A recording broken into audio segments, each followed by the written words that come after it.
Hello, friends. Night has already fallen, and the day was long and tiring. And now, it is time to rest. As always, I will tell you a kind legend that once took place in our beloved Middle-earth.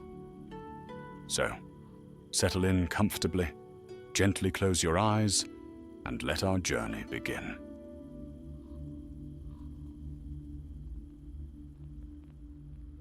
In the far reaches of Middle-earth, beyond the rolling plains of the east where the stars shone like cold fires upon the edge of the world, there lay a kingdom little known to the west. Its people were fierce and proud, their horses swift, their spears long, and their banners red as the dawn.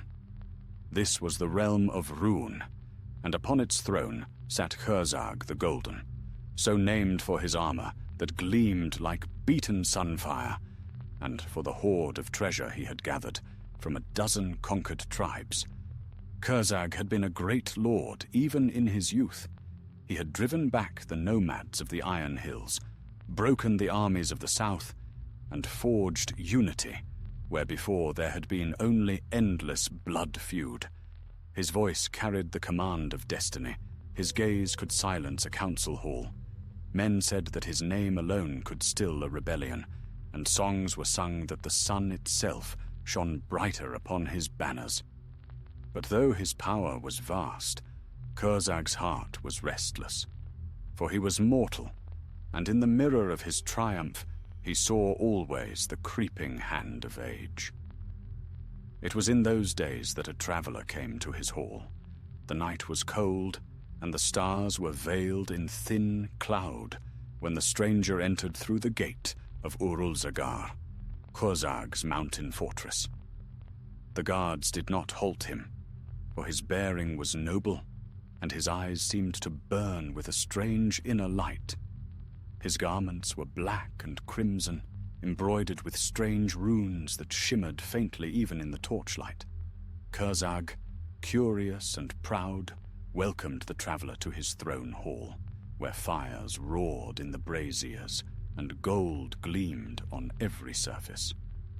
"Speak your name," said the king, "and tell me what errand brings you across the endless east." The stranger bowed low, though his eyes never lowered. "I serve the Lord of Gifts, who sees in you a greatness unfulfilled," he said. "You have conquered kingdoms, Curzag the Golden, yet time itself is your only foe. My master offers you a gift, a treasure beyond all measure. It will preserve your strength, your glory, your rule, beyond the years of any mortal man." At this, Curzag laughed, though uneasily. "Immortality?" he said. "A promise no man may make and live." "Not immortality," said the stranger softly, "but mastery over decay. The years shall pass, but they shall not touch you.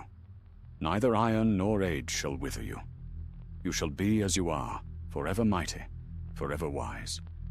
In return, only faith and friendship are asked. Faith in the dark Lord of the earth, who is the true master of all things that breathe." The firelight flickered, and for a moment Curzag thought he saw a shadow behind the man, vast and formless, spreading like smoke across the walls. "What proof have you of this gift?"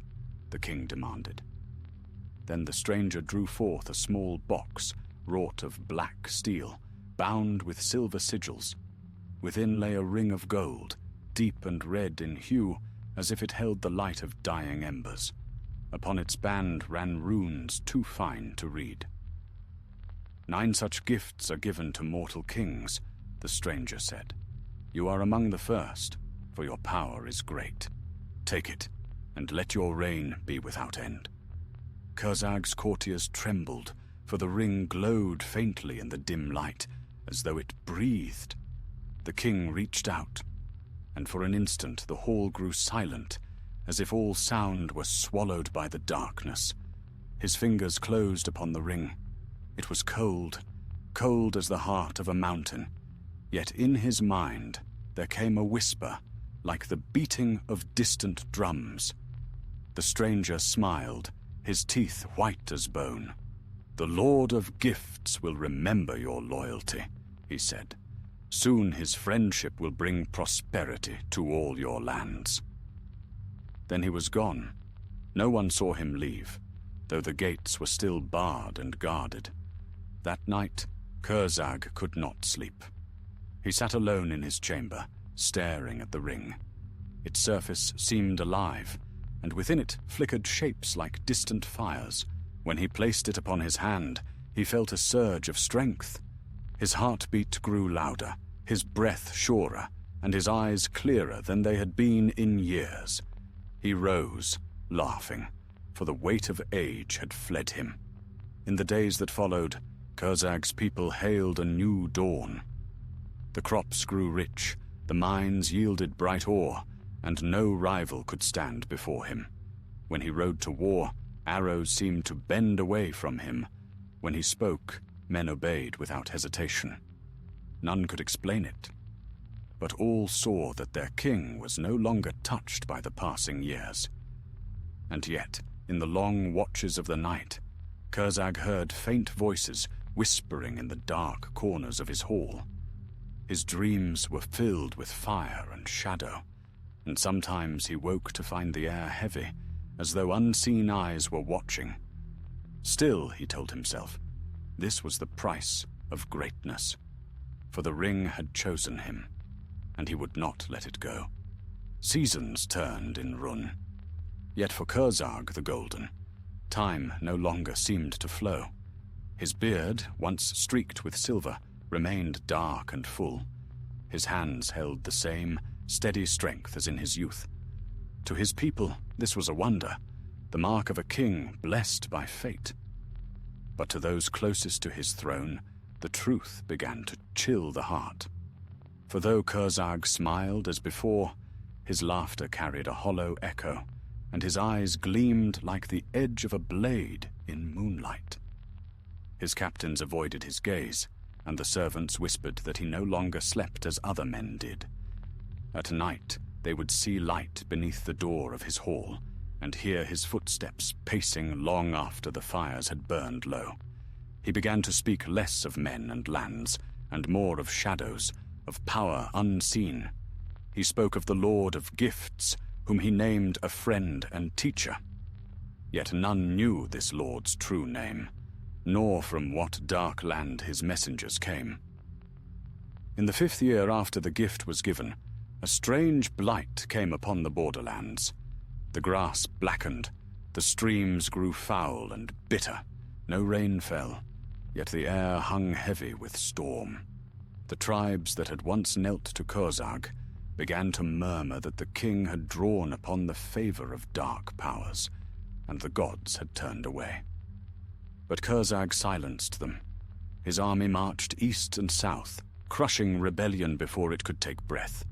His banners burned in every sky, and soon his dominion stretched from the inland sea to the mountains of the far horizon. Only one dared speak openly against him. His friend of old, Ardarian, a prince of Gondor, who had once fought beside him in their youth against the Easterling hordes. Ardarian was a man of honor, wise and bold, who had long admired Curzag's courage. But now word had reached him in the west of unnatural tidings. A king unaging, a land under shadow, a name whispered in the dark. Anatar, the Lord of Gifts. Ardarian sought leave from his father, the king of Gondor, to ride east and counsel his old ally.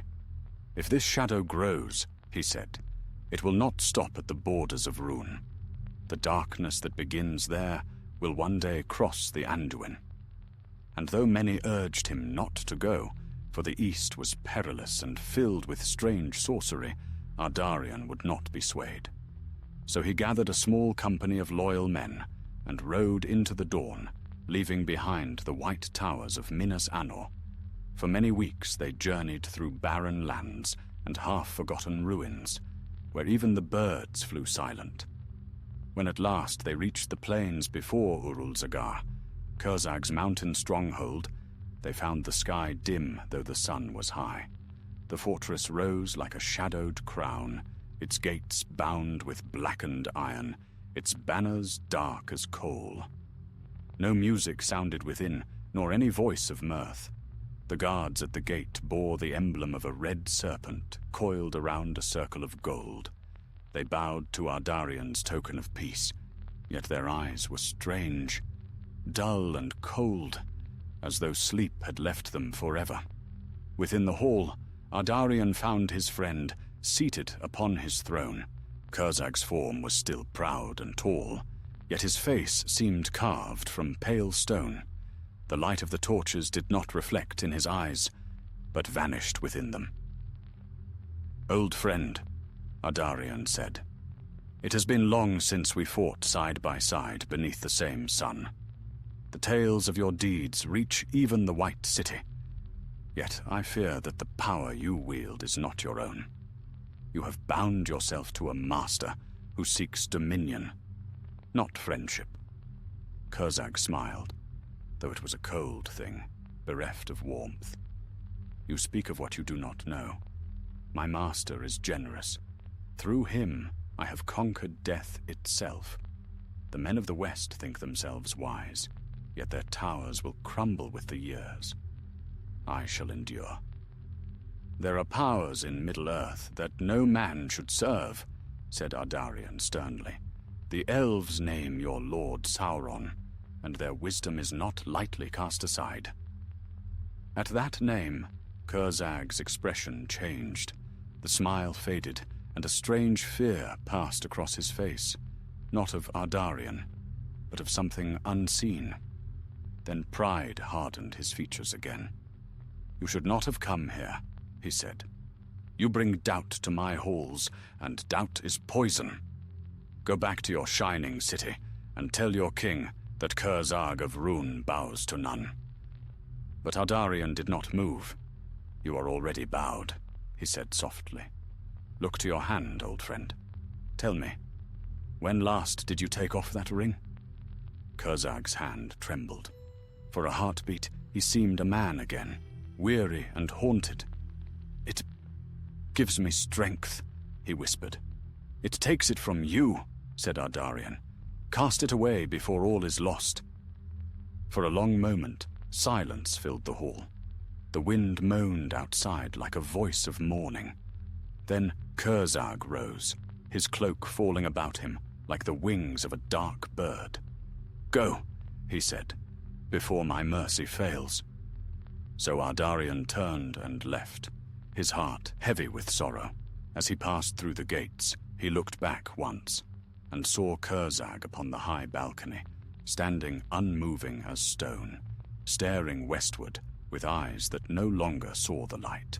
That night, in the camp beyond the walls, Ardarian's men whispered that they had seen strange shapes upon the battlements, tall, cloaked figures without faces who did not move like living things. When dawn came, one of their number was missing, and in the dust they found the print of a bare foot, blackened as though by fire. Ardarian knew then that his friend was lost, yet he swore to carry warning to the west, even if his words fell upon deaf ears. And far above, in the shadows of Urul-Zagar, Curzag the Golden sat upon his throne, the ring heavy upon his hand, and heard the voice of his master calling across the wind. Soon the summons would come. Soon he would ride to Mordor. But not yet. Not while he still remembered what it meant to be a king. Not while he still heard the echo of his own name. The winter that followed was long and cruel. Frost clung to the stones of Urul-Zagar, and the wind that swept down from the northern steppes wailed like lost souls through the towers. The people of Rhûn, once proud and fierce, began to dread the shadow of their own king. Few saw him in those days, and fewer still dared speak his name aloud. For Curzag, the Golden no longer walked as he once had. When he left his chamber, his steps were silent, and his form seemed veiled by a pale haze as though the air itself fled from him. The great hall that had once roared with laughter now lay in cold stillness, its hearths dark.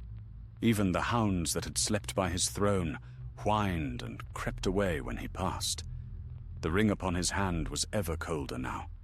It whispered to him in the quiet hours, soft as silk, promising power beyond measure, rule without end.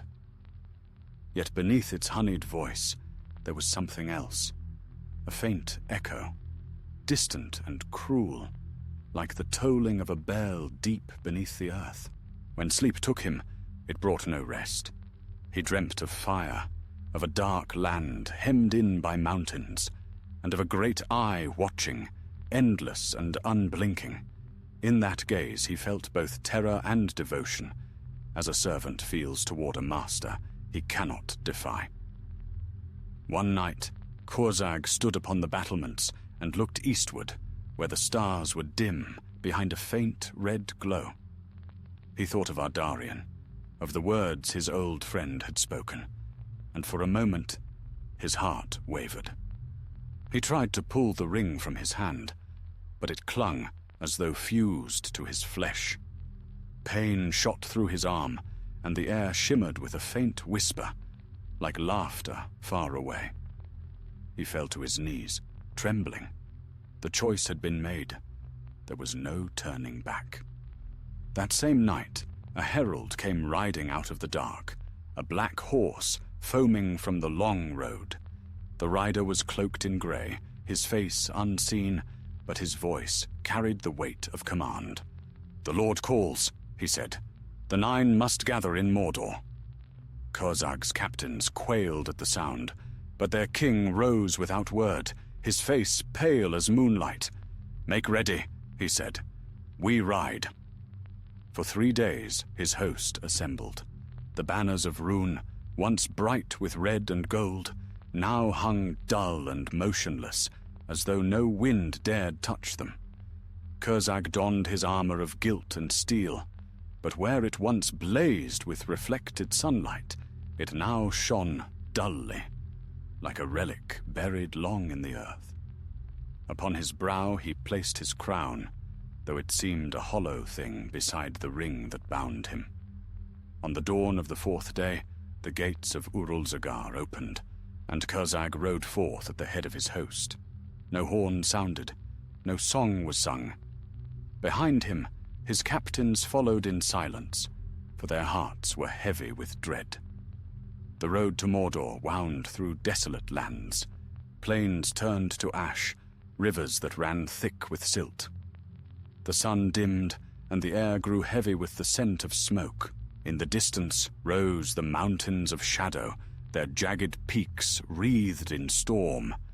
As they approached, a darkness fell upon the company. Men's thoughts grew confused. Time seemed to blur. They passed ruins where no wind stirred, and stones carved with runes that glowed faintly red in the night. Strange shapes watched from the hillsides, and the sound of wings whispered overhead.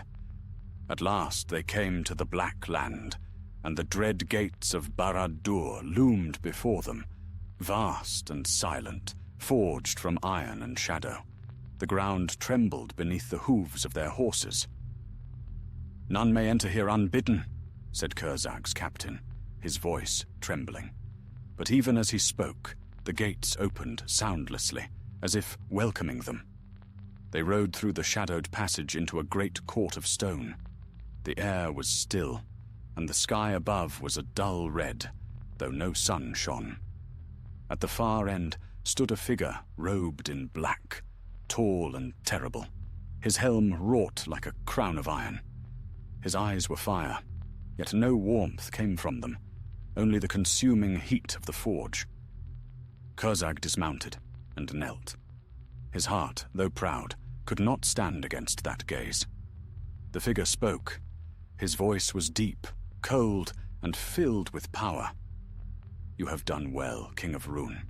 Long have I watched you, and long have I waited. Your strength will serve me, and through me, the East shall know dominion, such as the world has never seen. Curzag raised his eyes. "I am your servant," he said, though the words tasted bitter upon his tongue. The Dark Lord extended a hand. "Then rise, my ring-bearer." At his command, shadows moved in the corners of the hall, other kings, other lords, each bearing a golden ring. Their faces were hidden beneath their hoods, their forms wavering as though seen through smoke. One by one they turned toward Curzag, their presence pressing upon him like the weight of the sea. He felt their minds, hollow, echoing, filled with whispers. They were his brothers now, bound by the same unseen chain. Sauron's voice rolled through the air like thunder. "The 9 you are, and the 9 you shall remain. No age shall end you, no blade shall free you.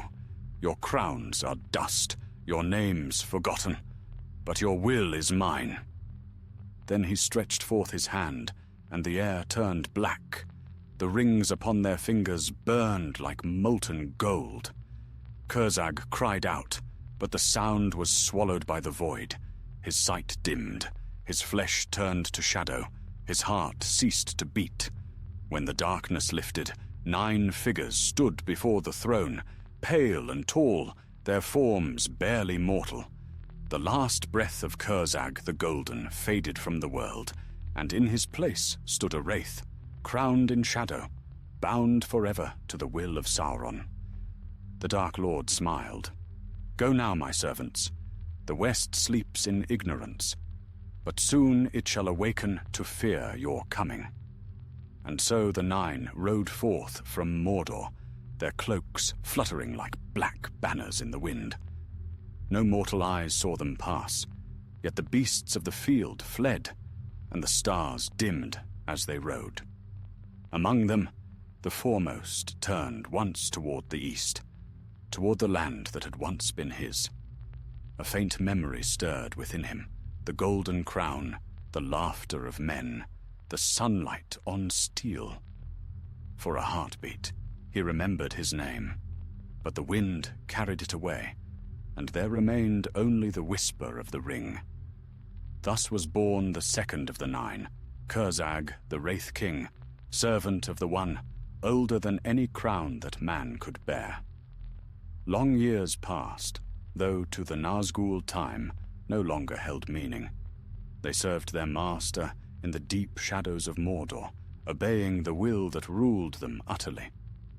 Yet among the 9, the wraith who had once been Curzag was restless. His memory did not die swiftly, for his pride had been mighty in life, and the echo of his kingship still clung to him like a ghost. Sauron sent them forth across Middle-earth to spread his dominion, to hunt those who resisted the shadow, and to bend the hearts of men to fear. When Curzag rode, the air grew chill and voices faltered, for the living could sense the emptiness that went with him, a silence deeper than death. He had no need for food or sleep, no warmth nor comfort. Yet somewhere in the hollow that had once been his heart, he still felt the faint ache of remembrance. At times, when the moon rose pale over the eastern plains, he would halt his black steed and gaze eastward toward the forgotten realm of Rhûn. And though his sight was veiled by shadow, he knew that Urulzagar still stood, its towers crowned with frost, its people fallen into ruin and fear. For when their king vanished, the land had withered, the crops failed, and the tribes turned upon one another. The fortress that once shone like gold was now a tomb. No voice spoke his name there, save in whispers of dread. In that time, Curzag was sent north with 2 of his brethren to seek the scattered rings of power that Sauron had lost through deceit and war. They crossed the barren lands beneath the ash-stained sky, through valleys where ancient bones lay uncovered and streams ran dark. They spoke no words to one another, for their speech had become thought, and their thought was bound by the ring's command. Yet as they passed through the wild, they came upon a camp of men, wanderers from the east, pale and trembling in the cold. The wraiths drew near unseen, for mortal eyes could not perceive them clearly. But one among the men, a child, lifted his head and stared directly at Curzog. The boy's gaze did not falter. His lips moved, though his voice was barely more than a whisper. "You are the king who would not die," he said. Curzog halted. For a moment, the shadow about him wavered. He felt the faint memory of breath, the echo of a name that no longer had meaning. The other Nazgûl turned toward him in silent warning. But before he could answer, the boy's father cried out, and the company fled into the dark. Still, the words lingered. The king who would not die. As they rode on, Curzog found himself haunted by that voice, not the child's, but his own, speaking from the past. He remembered the laughter in the golden hall, the weight of a crown, the warmth of sunlight upon the banners of Rune. He remembered Ardarion, and then, slowly, memory turned to torment. For though he longed to recall his friend's face, it slipped from him, like mist. He could remember nothing clearly, save the sound of a voice calling him back from the dark, a voice he could no longer answer. In that same age, far to the west, Ardarion still lived. He had returned to Gondor, weary and burdened, bringing warning of the Nine and of the power that stirred in the east. Many dismissed his tale, for years had passed, and no army had yet come out of Mordor. The great kings of men grew proud once more, and their vigilance waned. But Ardarion did not forget. In his dreams, he saw again the face of his friend, pale and crowned in shadow, and he knew that the world's peace was only an illusion. He spent his last years gathering knowledge of the rings, seeking counsel from the elves of Lindon and the wise among the faithful of Númenor. Yet even their learning could not undo what had been done. The Nine were beyond redemption. In the dark lands, Curzog's torment deepened. He began to wander apart from his brethren when their master's eye was turned elsewhere. He walked among the ruins of men who had once called him Lord. The earth itself seemed to remember him, for the wind carried faint echoes of his name. Once, as he lingered near the broken walls of an old fortress, he heard singing, faint and mournful. It came from a single voice, the song of a woman. He could not see her clearly, for the shadows veiled her form, but her song was of kings and fallen glory, of crowns turned to dust and oaths unkept. He drew nearer, unseen, and as she sang the last verse, she spoke his name, Curzog the Golden. For the first time in many ages, the wraith felt the stir of tears he could not shed. He reached out a hand, but where his shadow touched the earth, the grass withered. The woman shuddered and fled into the night, leaving her song unfinished. When the others found him, they said nothing. Yet among them, the Lord of the Nine, whose name was now lost to men, spoke softly. "Do not cling to ghosts, brother. The living are no longer ours." Curzog answered not, for he knew it was truth. Still, the echo of that song followed him, faint and unyielding. Years became centuries. Kingdoms rose and fell. Númenor drowned beneath the waves, and Sauron's form was broken by the power of the West. For a time, the Nine hid themselves, wandering unseen. But they could not die, and when their master's shadow returned, they rose again to serve him. In that long silence between ages, Curzog lingered in the east, drawn by the memory of his old realm. Urul-Zagar had become a place of legend, a ruin half buried in sand and snow. No living man dared approach it.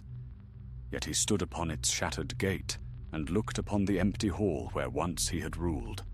The torches were long extinguished, the golden banners rotted away, yet in the dust upon the throne lay a single relic, his old crown rusted and dim.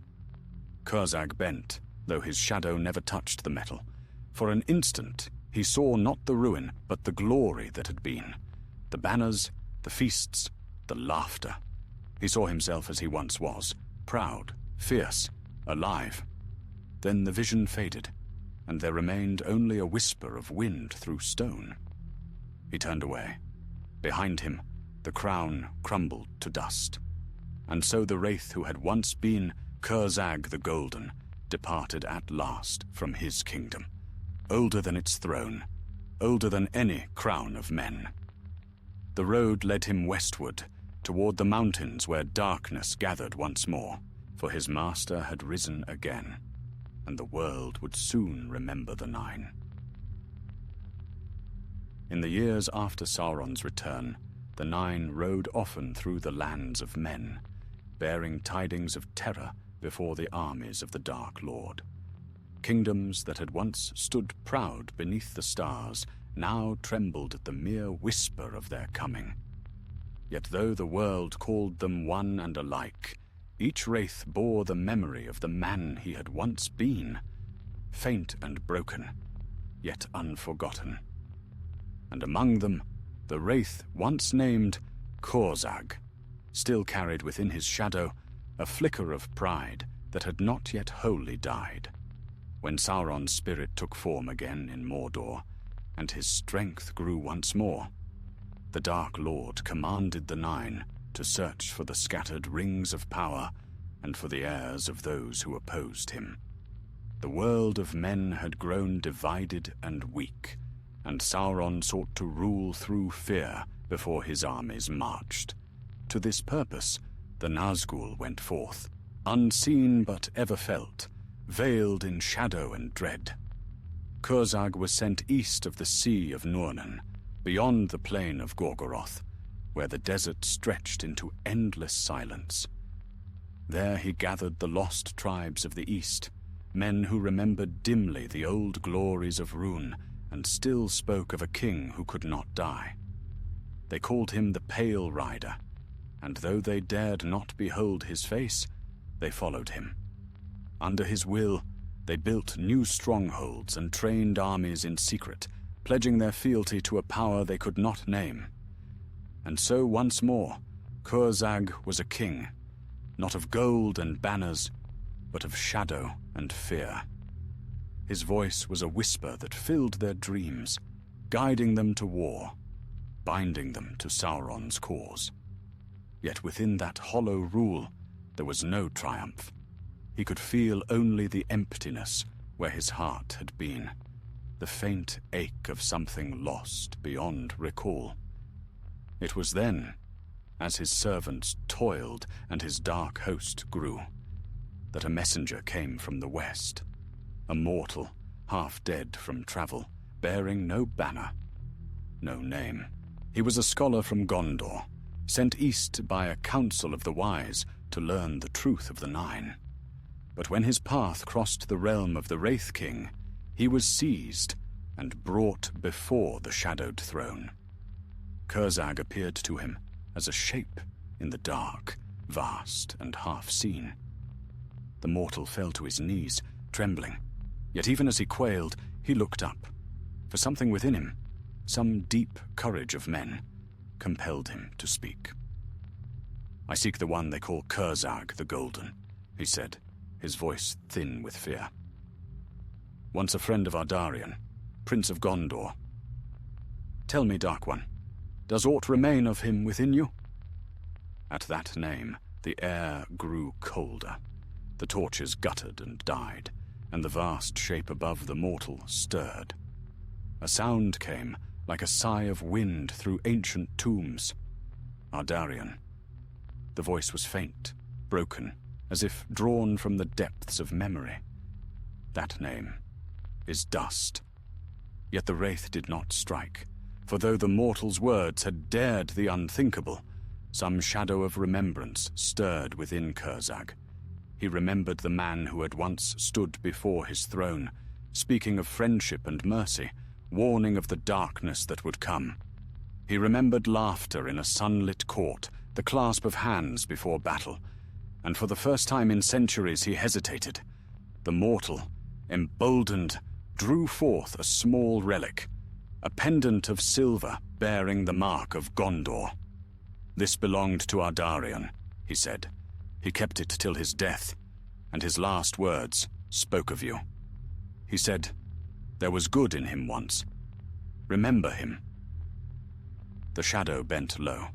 The faint glimmer of the pendant's silver cast a trembling light upon what might once have been a face. The voice that came was little more than a whisper. "Why do you bring this to me?" "Because not all things are beyond redemption," said the mortal, though his body shook. "Even in darkness, memory endures. He believed that one day you might remember who you were." Then came a silence so deep that the man thought himself slain, but at last the wraith spoke again, and the sound was heavy with despair. "Go, mortal. Take your trinket and your hope. The fire that once burned in Curzag is cold. What remains is but a shadow's echo. Tell your masters the truth. The nine are beyond salvation." The mortal bowed, but when he turned to leave, Curzag's voice came once more, low, almost human. "Yet tell them also this: the shadow still remembers the light." When the man fled from the fortress, dawn was rising pale over the desert. Behind him he heard no pursuit, only the sighing of wind over stone. And though he would never again speak of what he had seen, the tale of the pale rider who remembered his name spread quietly among the free peoples. But Sauron knew all things that passed beneath his gaze. When word of the mortal's escape reached him, his wrath was terrible. The skies above Mordor darkened with storm, and his voice called the nine to his presence. In the black court of Barad-dûr, the wraiths knelt. Sauron's will fell upon them like flame, and his anger struck Curzag most of all. "You let him go," thundered the Dark Lord. "You showed pity, a weakness of flesh long dead. Have you forgotten your vow?" The wraith bowed his head. "No, my lord. I serve." "You serve as I command, not as memory guides you," Sauron said. "You are mine, as is your will, your thought, your very name. Curzag is no more. You are the second of the nine, the Shadow King of the East. Forget the dust of men." The Dark Lord's hand rose, and pain unlike any mortal agony tore through the wraith's form. His mind was seared of memory. The faint ember of his old self flickered and dimmed. Yet even Sauron could not wholly extinguish it. Deep within the wraith's voided soul, something endured. A single spark, stubborn and unyielding. When the torment ended, the nine rose in silence. Sauron dismissed them, and they rode once more into the world. But as Curzag departed the gates of Barad-dûr, the wind stirred, and for a fleeting instant he thought he heard the echo of his name, carried faintly from the east. He did not turn to look. Yet if he had, he might have seen that far beyond the Black Mountains, where his kingdom had once stood, a single banner still fluttered in the ruins of Urul-Zagar, the last remnant of gold amid the dust. And though he could no longer remember what it meant, the shadow within him stirred and shuddered, like a heart that long ago forgot how to beat. Years became centuries, and centuries passed into legend. The memory of Curzag the Golden faded from the tongues of men, surviving only in the murmured tales of the East, stories of a ghostly king who rode upon the wind, crowned in darkness and older than any throne. To the west he was nameless, one among the nine, who served the will of Sauron, faceless and eternal. Yet within the hollow, where his soul once burned, the faintest ember of his former self endured, hidden even from the eye that sought to master all. When Sauron's power swelled again in Mordor, and his armies stirred once more, the nine were sent forth to prepare the world for war. The elves in their fading lands whispered of them with dread. The Dunedain of the north fled their coming, and even beasts grew silent when their shadows fell. It was in these days, when the ring of power was yet lost, that the wraith once called Curzag was dispatched to the northern borders of Middle-earth, where whispers of strange magic had reached the ears of the Dark Lord. He rode alone through the frozen plains beyond Rhûn, through wastelands where no mortal foot dared tread. The sky hung low and grey, and the wind keened like lamentation. He had been commanded to seek out remnants of power, old relics from the elder days, things that might yet serve his master's purpose. But as he wandered through the desolate lands, he came upon something unexpected. Amid the ruins of an ancient stronghold, its stones half buried beneath centuries of sand, stood a single figure, cloaked and hooded. She was not of the living nor the dead, but something between. When Curzag drew near, she turned her face toward him, and beneath her hood gleamed eyes bright as stars. "Long have I waited for one such as you," she said, her voice neither kind nor cruel, but ancient beyond measure. "You are bound to the shadow, yet once you were a king. I can see the echo of your crown." "None may see me," said the wraith, his voice cold as the winter wind. "What manner of being are you?" "I am one who remembers," she answered. "Once I walked among the Eldar, but my path led me astray. I dwell now between worlds, where neither death nor life holds sway." Curzag felt a stir of unease, for her gaze pierced him as no mortals could. "You have no place in the dominion of my master," he said. The woman laughed softly, and it was like the sound of leaves long fallen. "Your master," she said. "Yes, I know his name. He was not always as he is now. Once he too was fair of form and bright of purpose. You are his mirror, king of the East, proud, fallen, and bound to your own desire for eternity." The word struck him like a blade. "I sought only to preserve what I had built," Curzag said, and though his voice was a whisper, it carried pain. "To keep my kingdom from decay."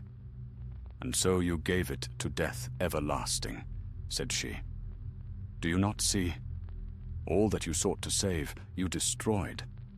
Yet the heart within you still stirs, though it is buried deep." He turned away, for the memory of sunlight and mortal warmth rose before him like a dream. "You speak folly. I have no heart." "Then why do you linger?" she asked.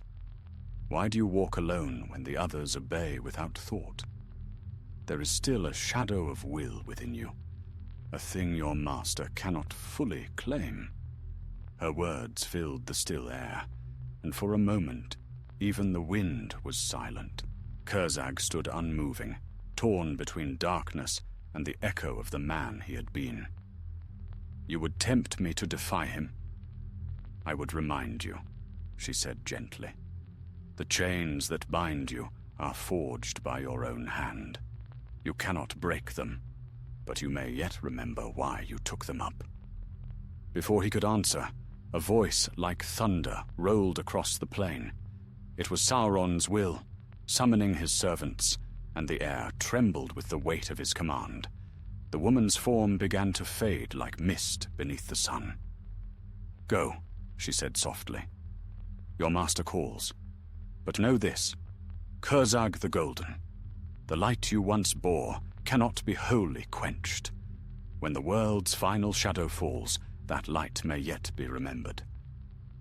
Then she was gone, leaving only silence and the scent of winter flowers that had not grown in those lands for 1,000 years. Curzag lingered, though his master's will pressed upon him like an iron crown. In that moment, he felt again the faint beat of something within, the echo of his mortal heart. But it was faint and fading. With a sound like the sigh of dying wind, he mounted his black steed and turned toward the west. He rode through the long night, and as he rode, his thoughts returned to the days before the ring, to the glory of his people, to the Hall of Gold, to Ardarian's voice calling him brother. These memories came not as comfort, but as torment. For he knew now that his curse was not merely to serve, but to remember, endlessly, the life that was lost.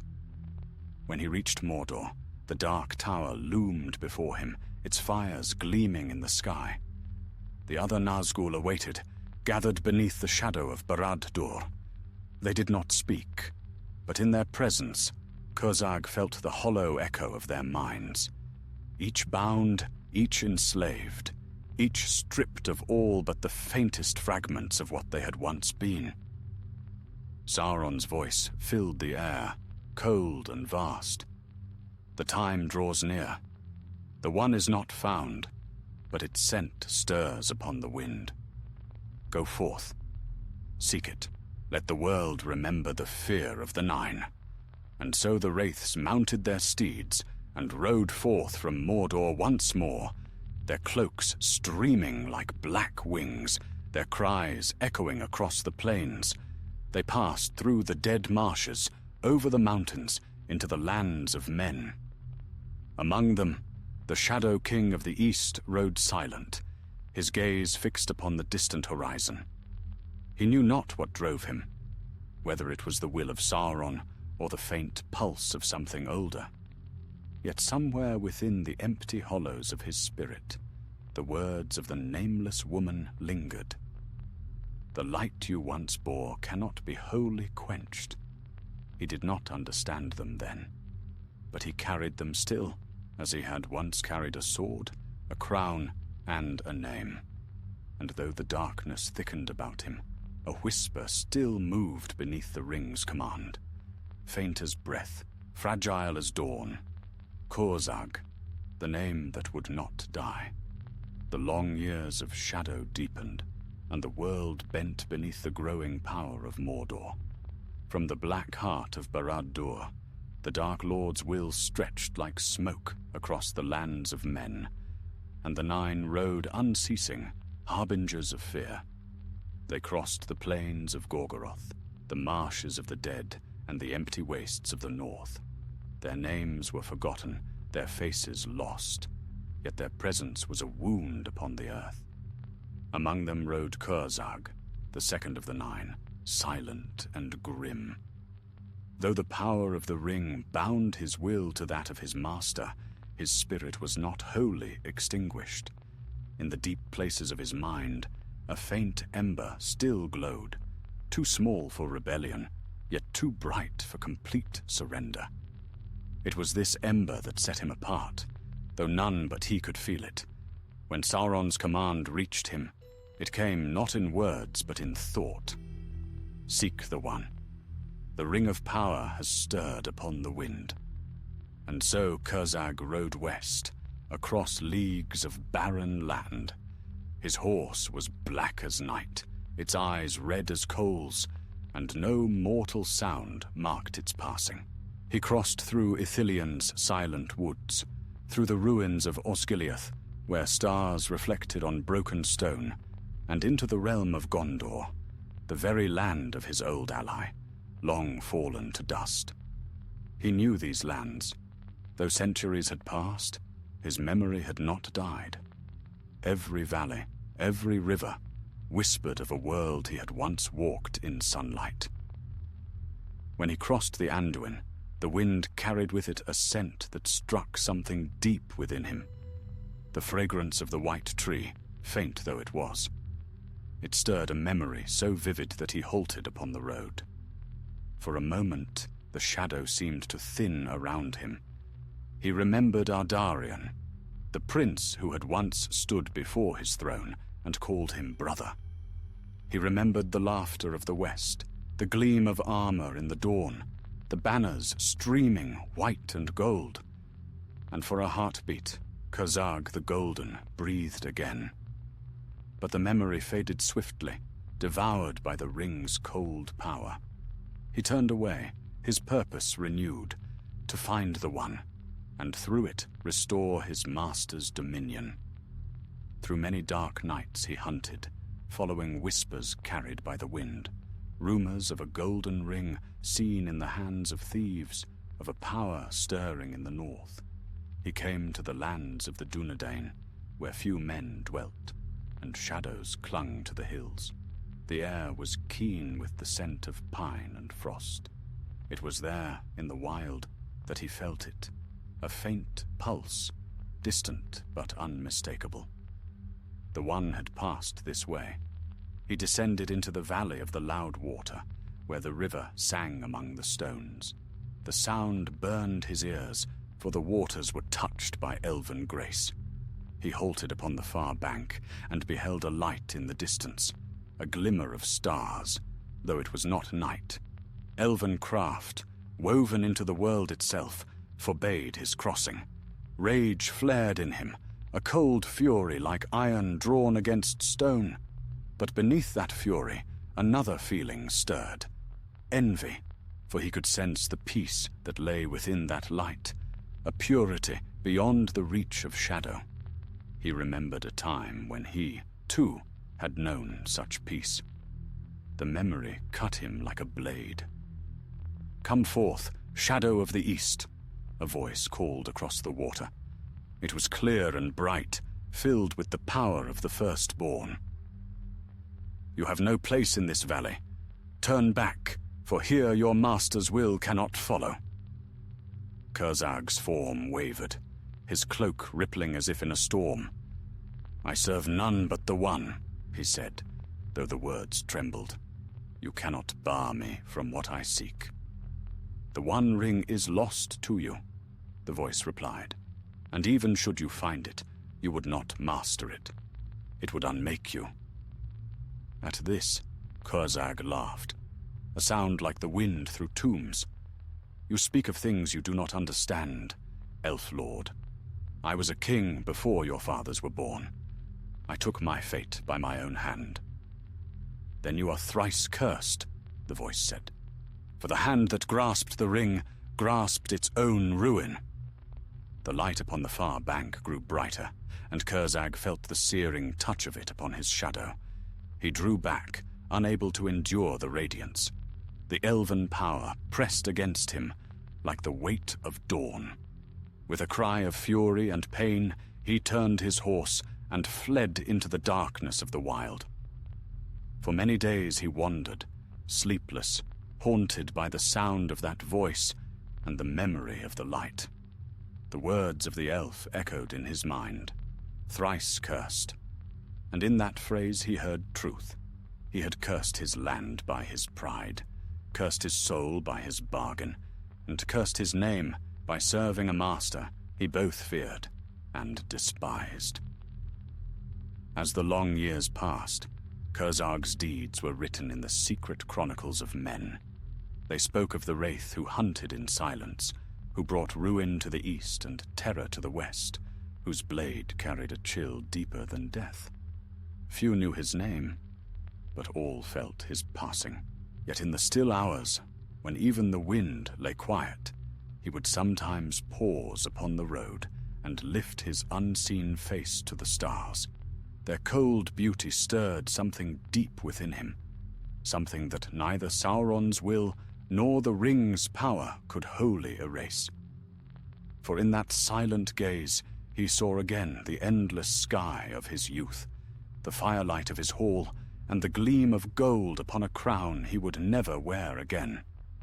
Then the whispers of the ring returned, soft and relentless, dragging him back into shadow. The world grew dim, the stars faded, and the wraith rode on. So the years of searching lengthened, and still the One eluded him. He hunted through the mists of time, through the ruins of kingdoms long fallen, and through the hearts of men who, like he once had, desired power above all. And each time he found such a man, he saw in him a reflection, proud, fearful, and doomed. In those reflections, Curzag saw his own beginning and his end, bound in a single chain. For though he served the Dark Lord, though his name was lost and his face forgotten, the curse he had chosen bound him tighter than any spell. He was immortal, yet forever dying. Mighty, yet utterly enslaved. And beneath all, in the silence where thought itself faded, a voice still called his name. Faint, unceasing, older than the crown, older even than the shadow. Corzag. The name that the darkness couldn't quite destroy. The shadows lengthened over Middle-earth, and war once more gathered upon its borders.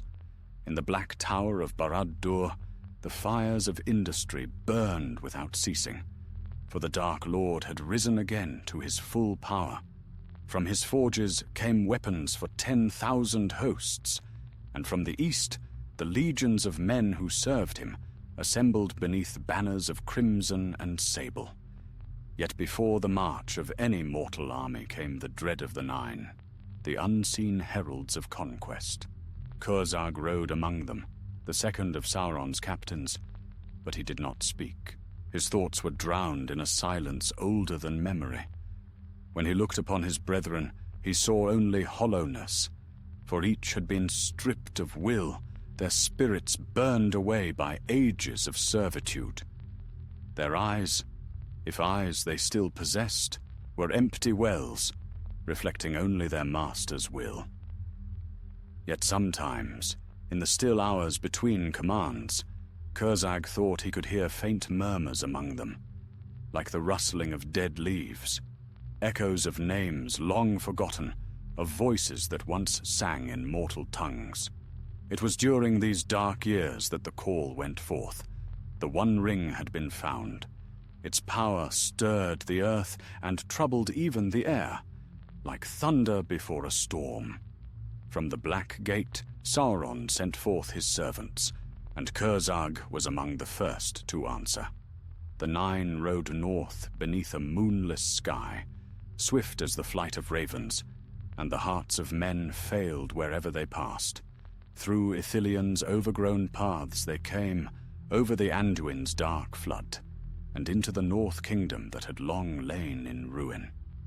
There, in the wild hills and the broken lands of Eriador, they hunted their master's lost treasure. No sleep touched them, no hunger slowed them, for they were neither living nor dead. It was there, amid the wilds, that Corzag's path crossed that of the Dúnedain, the last descendants of those same men who had once been his kin in ancient days.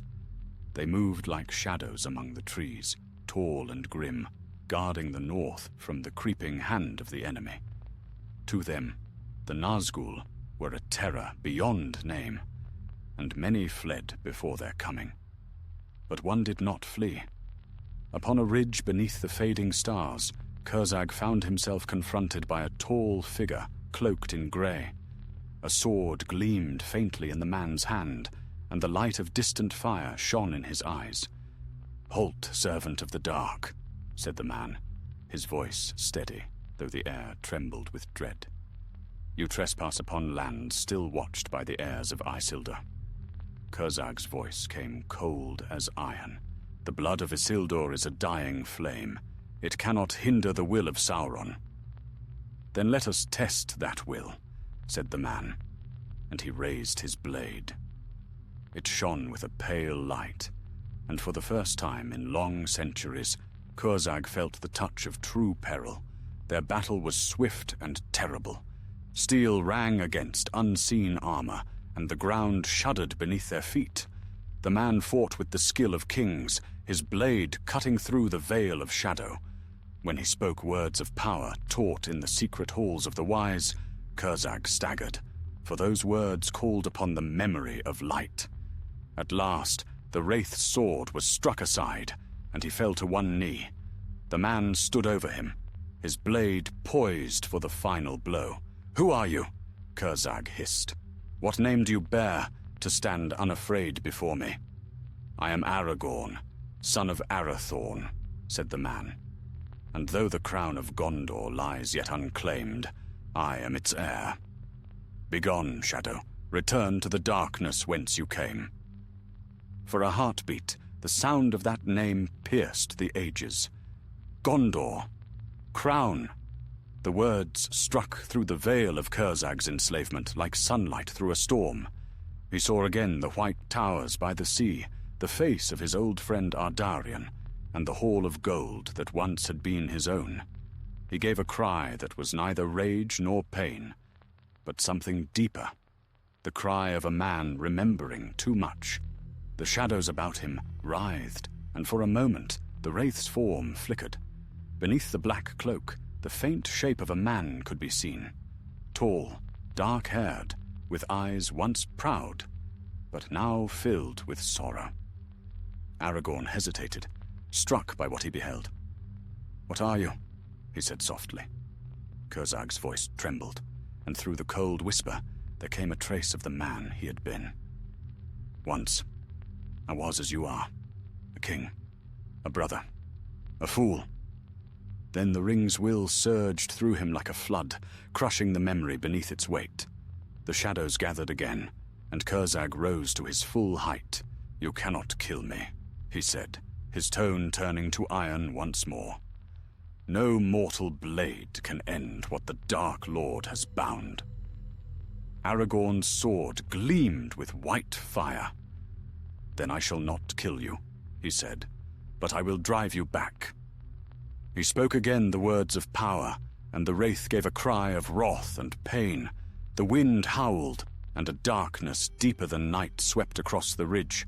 When it passed, Curzag was gone, and only the echo of his voice lingered in the air. The Dunedain sheathed his sword and gazed toward the east. "Even among the servants of darkness," he murmured, "there are those who remember the light."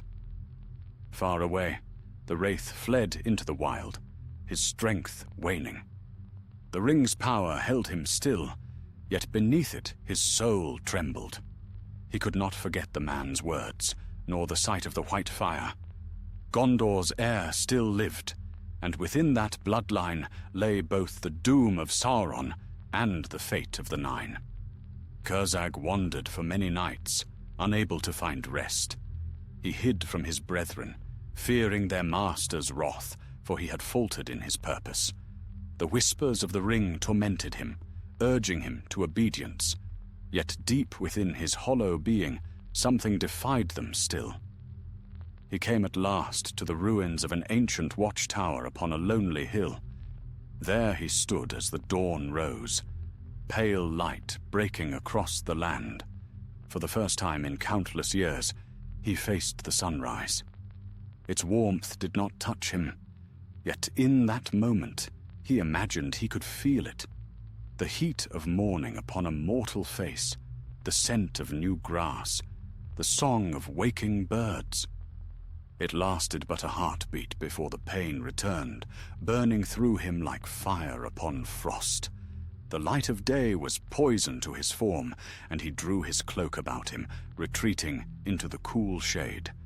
Yet as he turned away, a single thought lingered, fragile and persistent. There is still a king in the world. The knowledge both comforted and tormented him. He could not die, and he could not live. Yet somewhere beyond the reach of the Dark Lord's hand, life endured. The lineage of Gondor, the hope of men, the memory of light.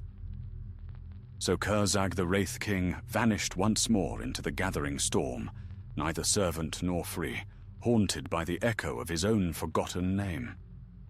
And though the world would come to know him only as a terror of the night, somewhere deep within the endless dark, the shadow of the man he had been still wept for the dawn.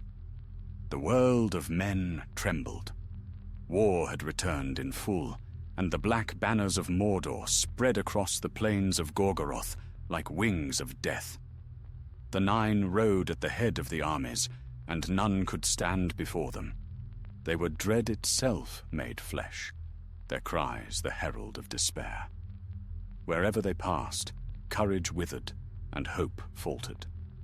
Yet among them, Curzag rode apart, though his cloak was as black as his brethren's, and his steed no less fell. His silence was different. There was no triumph in him, no joy in conquest. The ring that bound him throbbed with his master's will, demanding obedience, and still a fragment of the man he had once been resisted that call. He could not defy Sauron, but he could remember. And in that memory lay both torment and strange power. The hosts of the Dark Lord gathered before the walls of Minas Tirith, the white city of the kings. Great engines of war moved across the fields, and towers of iron crawled toward the gates. The sky was blackened with smoke, for Sauron had commanded that no sunlight should fall upon the city until it was his. The Nazgûl circled high above, their fell beasts shrieking as they wheeled over the battlements. The cry of those creatures turned the blood of men to ice. Below them, horns blared, and the defenders of Gondor stood to their posts, weary but unbroken. Among them, Curzag felt the presence of a will that glimmered with an ancient light, the heir of the West, whom he had once met upon the ridge. Sauron's command echoed in his mind. "Break their hope. Bring down the king." He obeyed. The ring's power surged through him, and he descended upon the field like a storm. His black steed struck the ground with the sound of thunder, and his blade flashed, pale and cold as moonlight. Men scattered before him. Few could stand against that terror. He cut through ranks as a scythe through grain. But though his enemies fell, there was no satisfaction in it, only weariness. Then he saw her. Upon the battlefield rode a white horse, and upon that horse a figure clad in shining armor, her face pale yet resolute. She carried a sword that gleamed like morning, and her eyes burned with a light that seemed beyond mortal fire. The wraith turned toward her, and the air itself grew chill. "Do not stand before me, woman," Curzag said, his voice hollow as a tomb. "No living man may hinder me." She did not flinch. "But no living man am I," she answered, casting aside her helm, and her hair shone like gold in the dark. "You look upon Éowyn of Rohan." The wraith's sword met hers with a sound that shook the plain. Sparks flew, and the ground shuddered beneath their struggle. Around them, men and beasts fled, for the terror of their duel was like the meeting of night and day. Curzag's strength was the strength of ages, his weapon steeped in shadow. Yet the woman's courage burned bright, and his blade faltered against it. Still, he pressed her back, for his power was great, and her arms grew weary. She stumbled, and the wraith raised his sword for the final stroke. Then another struck, a small, fierce shape at his side. Pain like fire lanced through Curzag's form as a blade, wrought long ago by Western hands, pierced the shadow that bound him. He gave a cry that shook the walls of the city. The ring upon his hand blazed, then dimmed, its link to Sauron trembling. In that instant, the veil lifted, the battlefield faded from his sight, and he was no longer upon the Pelennor, but standing once more in the golden hall of Urul-Zagar. Long ago. The banners of his kingdom streamed above him. The voices of his people sang his name, and before him stood Ardarian, smiling as in the days of their youth. "Curzag," said the prince, "do you see now what your pride has wrought?" The king bowed his head. "I sought to preserve what I loved. I could not bear the ending of all things. And so you brought upon yourself a fate worse than death," said Ardarian gently. "Yet even in darkness, you may still choose." Curzag looked up, and for the first time in countless ages, tears burned his eyes, tears of fire and light. "I cannot be forgiven." "Forgiveness is not asked," said the voice, "only remembrance." Then the vision shattered. The plain returned, and he saw the woman standing over him, her sword poised. The hobbit, for that was the small warrior who had struck him, lay wounded beside her. Curzag felt the strength leaving him, the shadow unraveling. Yet before the end, he spoke, not in the tongue of Mordor, but in the speech of men. "Tell your king," he said softly, "that Curzag the Golden remembered his name." The woman faltered, uncertain of what she had heard, and then the wraith gave a long sigh. His form wavered, growing thin as mist. Light pierced the folds of his cloak, breaking it apart, and a single whisper of wind carried his last breath across the field. When the great hosts of Sauron looked to the sky, they saw the shadow of the Nazgûl shatter like smoke before the dawn. The ring's hold upon that spirit was broken, though his master yet lived. Thus passed Curzag the Wraith King, who had once been Curzag the Golden, Lord of Rhûn. His end was not sung in any of the lays of the West, for none knew his name, nor how his shadow had faltered. Yet among the nine, one seat stood empty ever after, and the servants of the Dark Lord whispered that one of their brethren had perished by his own will. The wind over the plains of Gorgoroth carried his memory eastward, back to the land of his birth. There, amid the ruins of Urul-Zagar, the stones stirred once more, and the broken crown that had long lain buried gleamed faintly in the dawn. Some said it was only the reflection of the sun, others that a shadow had passed and was gone forever. But in the deep heart of the world, where the old powers keep their secrets, a single spark endured. The last memory of a man who defied the darkness, not with strength or sword, but with the faint remembrance of light. And so ended Curzag, the Nazgûl older than the crown, whose name was lost to all but the wind. Yet the East, in its silence, still whispered of him. For even in the blackest of nights, a shadow once cast by light cannot forget the sun. When the War of the Ring ended and Sauron was overthrown, the towers of Barad-dûr crumbled into dust. The fires of Mordor dimmed, and the shadow that had long haunted Middle-earth was at last broken. The great eye was darkened, its malice scattered upon the wind.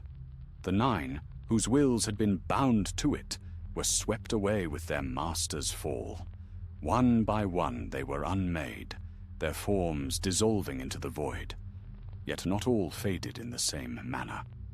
For though 8 of the Nazgûl were consumed utterly by the ruin of the One Ring, there lingered a remnant, faint and wandering, that did not wholly vanish. This was the spirit that had once borne the name of Curzag the Golden, King of Rhûn, whose crown had been lost to dust before the Second Age waned. He had been torn apart by fire and light, scattered between the living world and the shadow realm. Yet even as he dissolved, something of him endured. It was not will, for that had long been mastered by the ring, nor was it power, for that too had fled. It was memory, a single, stubborn thread of memory that refused to die. In the years that followed, when the lands of the East were quiet and the smoke of war had drifted away, the people of Rhûn began to whisper strange tales. They spoke of nights when the wind would rise suddenly from the north, carrying with it a faint voice, not of terror, but of sorrow. In the ruins of Urul-Zagar, where no man now dwelt, torches would sometimes flare to life without hands to kindle them. Travelers who wandered too near claimed to have seen a tall figure upon the walls, its shape woven of mist and moonlight, its head bowed beneath an unseen crown. They called it the Sleepless King. Some said it was a curse, the restless shade of an ancient tyrant. Others claimed it was a guardian, watching over the tombs of the forgotten. Few dared to seek the truth, for the ruins of Urul-Zagar were a place of uneasy silence, where the stones themselves seemed to remember grief. Yet one man did come, a wanderer from the west, bearing no banner, his face lined by years and wisdom. He called himself Eldarion, son of Elisar. and the crown of Gondor was his by right. Peace had settled upon the world, but he sought to know the past, to mend what war had broken. When he came to Rhûn, the tribes received him with wary eyes, for they still feared the memory of the West's might. But Eldarion spoke with gentleness and truth, and at length they told him of the ruins to the north, where strange lights burned at night. So he rode alone into the valley of Urul-Zagar, beneath a pale and sleepless moon. The stones were worn by time, the towers broken and hollow. Yet as he passed beneath the fallen gate, the air grew still. The wind ceased its song, and even the stars seemed to hold their breath. In the heart of the fortress lay the old throne hall. Vines crept across the cracked flagstones, and roots had burst through the walls. But there, upon the dais, stood the shadow of a man. Eldarion dismounted and drew his sword, not in threat, but in reverence. Its light glimmered faintly in the gloom. "If any spirit lingers here," he said, his voice calm, "I come not to banish you, but to remember." The air trembled. Slowly the mist coalesced, taking the form of a tall figure robed in the faint shimmer of shadow. Its face was pale and distant, and upon its brow gleamed a crown that was not of metal, but of dim starlight. When it spoke, its voice was like the echo of wind across endless plains. "Who disturbs the rest of Curzag, son of the East?" "I am Eldarion, king of Gondor," said the man, "son of the one you once faced upon the field of Pelennor. My father spoke of you, not as foe, but as one who remembered the light, even in bondage." The spirit was silent. Then, slowly, its gaze lifted, and in its hollow eyes there flickered something like recognition. "The air of the West," it murmured. "Then the crown endures." "It endures," Eldarion said softly. "The shadow has fallen. Sauron is no more. The ring that bound you is destroyed." At this, the wraith's form shuddered. The air grew brighter, as though the weight of ages had lifted from it. "Destroyed," it whispered. "Then the chain is broken, and yet, why am I still here?" "Perhaps because your heart was never wholly lost," Eldarion said. "The others were swallowed by the dark, but you turned toward the light, even at the end. You remembered your name." The spirit bowed its head. "A name, yes, though it was a burden as much as a gift. I sought eternity and found emptiness. I wanted my people to endure, and I brought them ruin. Is this my reward? To linger in half-life, forgotten by both shadow and dawn?" Eldarion sheathed his sword and stepped closer. "Not forgotten," he said. "The songs of men do not speak of you, but your tale is not lost. My father told it to me, of the king who fell, yet turned from darkness at the last. Your name may have been swallowed by time, but your choice was not." The wraith regarded him for a long moment. Then, slowly, it smiled. A faint, sorrowful thing, but true. "Then let that choice be my ending." He raised his hand, and the faint crown upon his brow began to fade. The starlight that wove his form unraveled, drifting upward like sparks upon the wind. The hall grew bright, not with fire, but with a light that was soft and pure, like the first dawn after long night. "Tell them," the fading voice said, "that even in the shadow of death, a king may still remember the sun." Then the spirit was gone. The air stirred, and a warm breeze swept through the ruins. Eldarion bowed his head.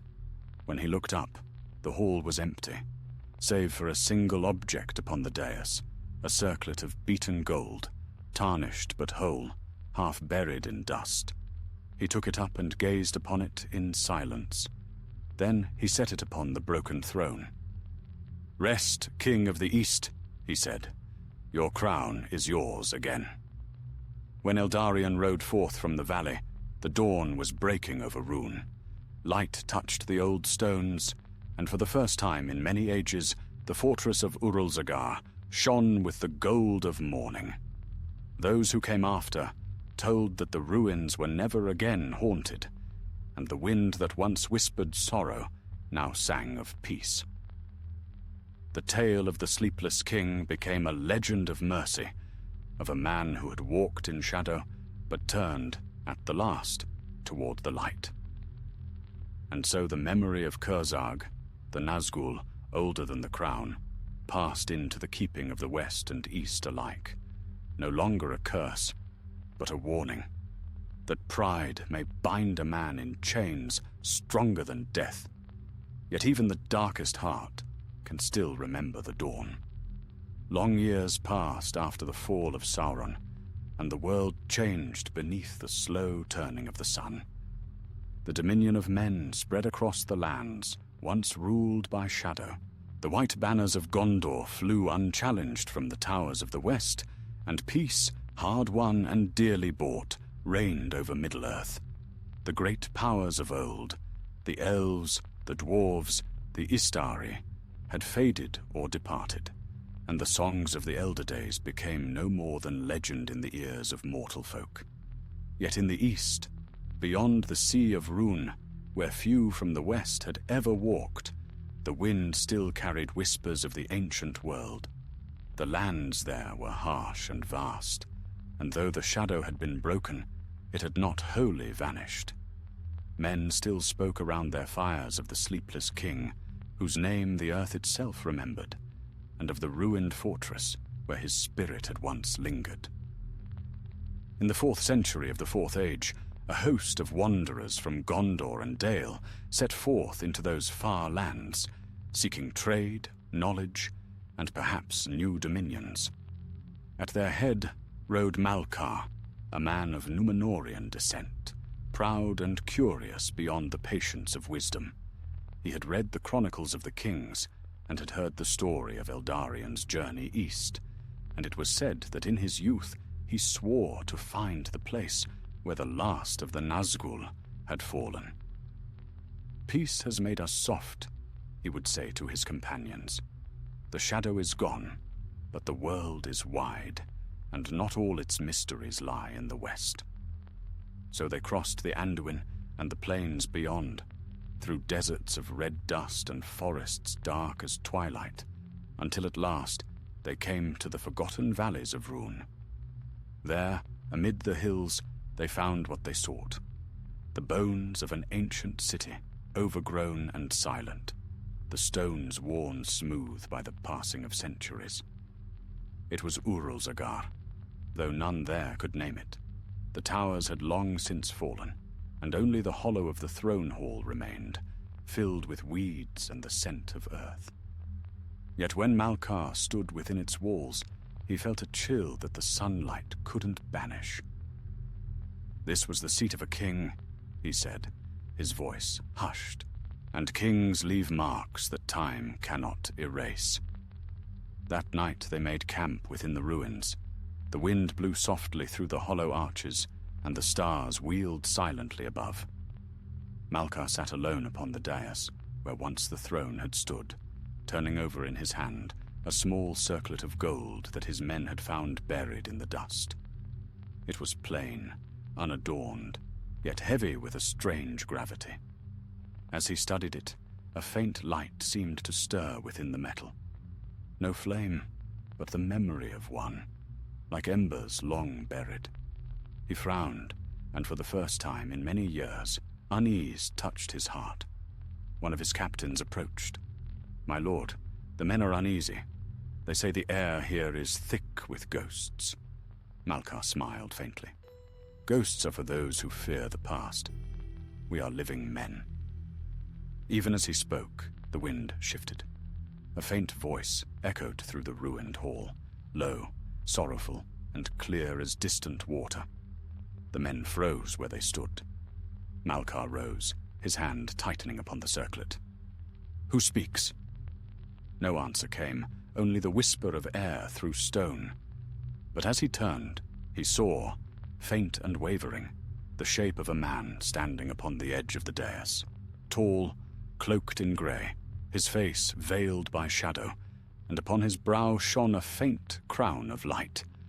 Malkar's breath caught in his throat. "What spirit are you?" he whispered. The figure didn't move.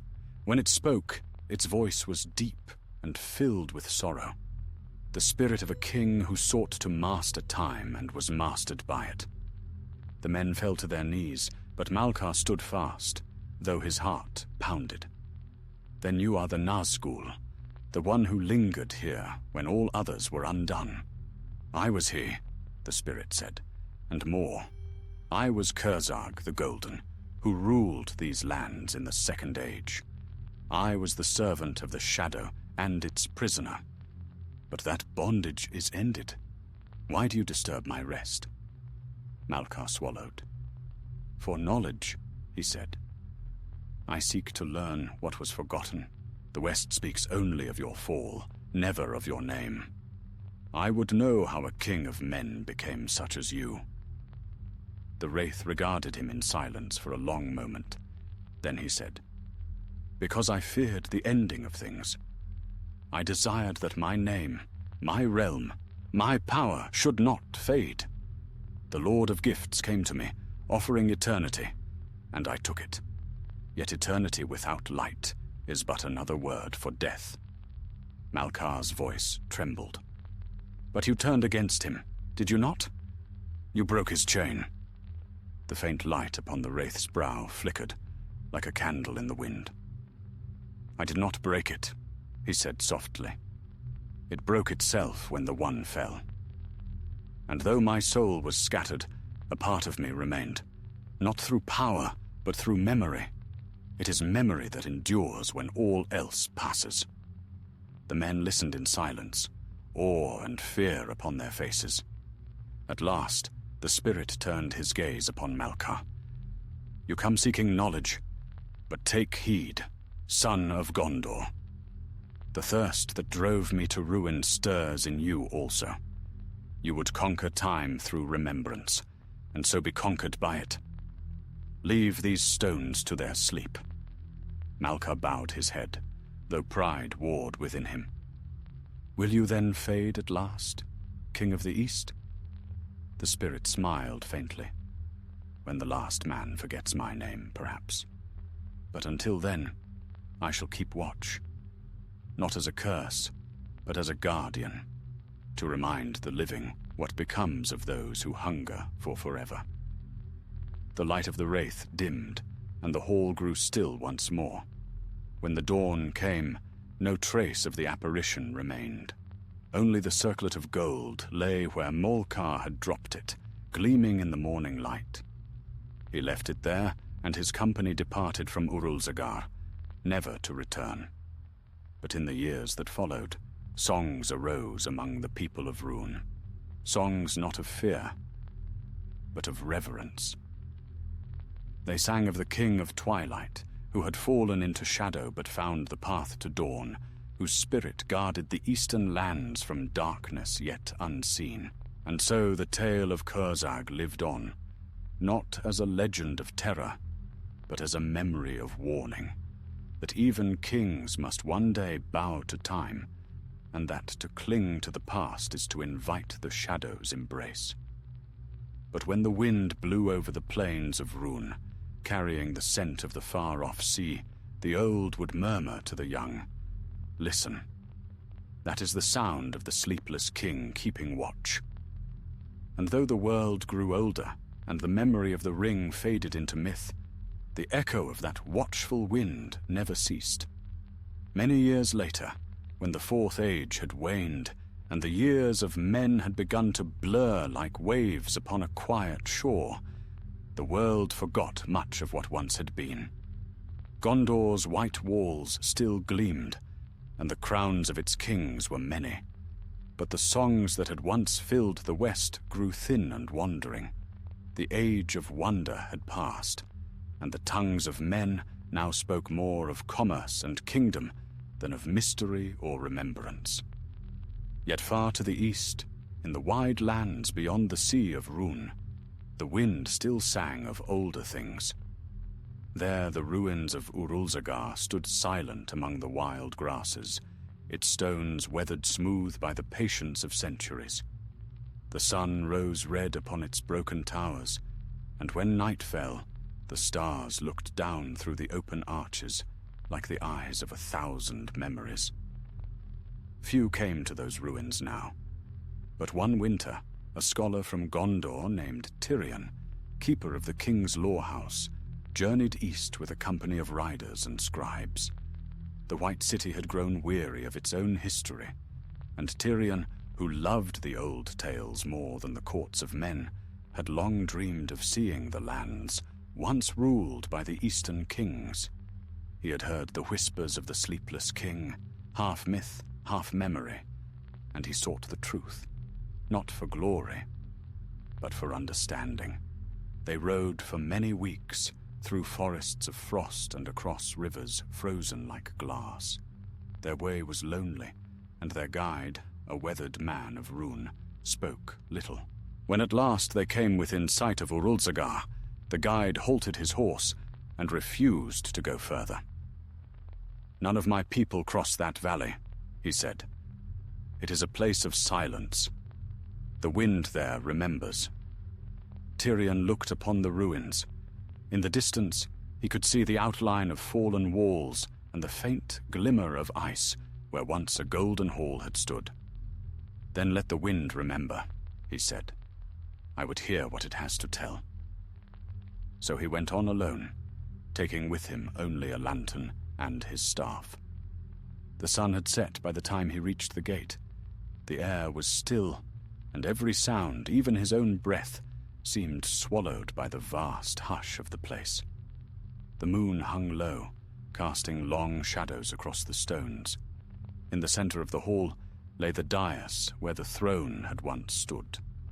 The dust was thick, yet undisturbed, as if time itself had passed gently here.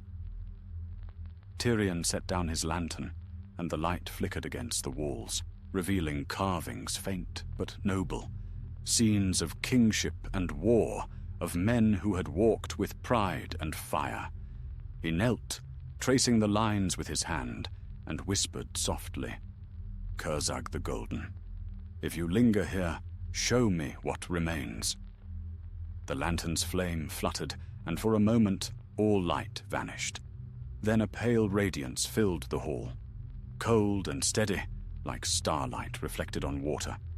A shape took form before him, tall and grave, wrapped in grey shadow. Its face was veiled, but the air around it carried the weight of ages. Tirion bowed low.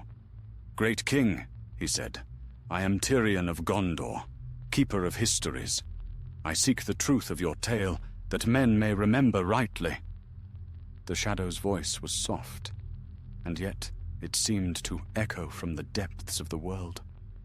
"What truth do you seek, son of the West? The truth of pride, or the truth of ruin? For they are one and the same." "I seek the truth of redemption," Tirion said. "The West remembers you as a servant of darkness who turned at the last. Is it so?" The shadow was silent for a long time. Then it spoke. "Redemption is not for those who knew what they did. I was a king who feared death and loved my crown too greatly. The gift I took from the Lord of Gifts seemed fair, but it was the seed of endless hunger. When I placed his ring upon my hand, I did not lose my soul in an instant. No, I gave it away, piece by piece, every time I said yes to fear." Tirion bowed his head. "And yet you remembered the light." The shadow stirred, and for a moment, Tirion thought he glimpsed a face within, worn, sorrowful, and proud. "Memory is a cruel mercy," Curzag said. "It keeps alive what cannot be restored. But yes, I remembered. Not because I was strong, but because I had loved once. My people, my friend in the West, my own bright land. Love endures even when all else is ash." He turned, gazing toward the empty doorway where the moonlight spilled upon the floor. "When Sauron fell, The chains that bound us broke. The others were swallowed by nothingness, but I remained. Not through power, but through remembrance. My fate was to linger until my story was heard and my folly known. Tyrion's eyes shone with awe and sorrow. Then let me be your witness. I will bear your tale to the west. The shadow looked upon him, and the faint glimmer of a smile passed through the mist. Then you shall do so. But know this, scholar of Gondor, the darkness that took me is not gone. It sleeps within all who seek to master life instead of living it. Men forget, and when they forget, the shadow stirs anew. I will not forget, said Tyrion. I will set your tale in the archives of the White City, that men may remember. The wraith nodded. Then my vigil is ended. The starlight around him began to fade, and the air grew lighter, as though the weight of many years was lifting. Before he vanished, Curzag spoke once more. Tell them this, Tyrion of Gondor, that a crown is only bright when it bows to the sun. When it seeks to rival the light, it becomes shadow. Tell them that the East remembers, and that the heart of man must always choose between pride and peace. The light vanished, and the hall was empty. Only the faint scent of rain remained, though the sky was clear. Tyrion stood alone, his lantern cold, his heart full.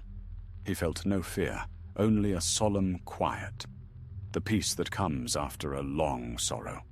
When he returned to Gondor, he wrote the tale in his own hand and placed it in the archives beneath the White Tower. He called it The Testament of Curzag the Golden, and in it he wrote, he was a king who sought to defy time, and in doing so became its prisoner. But at the end, he remembered the dawn, and in that remembrance was his release. In later years, when the scribes of Minas Tirith read that record, many dismissed it as myth. Yet when the eastern wind rose in spring and the white blossoms fell from the trees, some claimed they heard, faint and far, a voice carried upon the breeze, deep, sorrowful, and serene. And the elders would say, hush, the sleepless king keeps his watch still, though now he dreams of light. Thus the tale of Curzag passed fully into legend, not as a story of doom, but as one of warning and faint hope.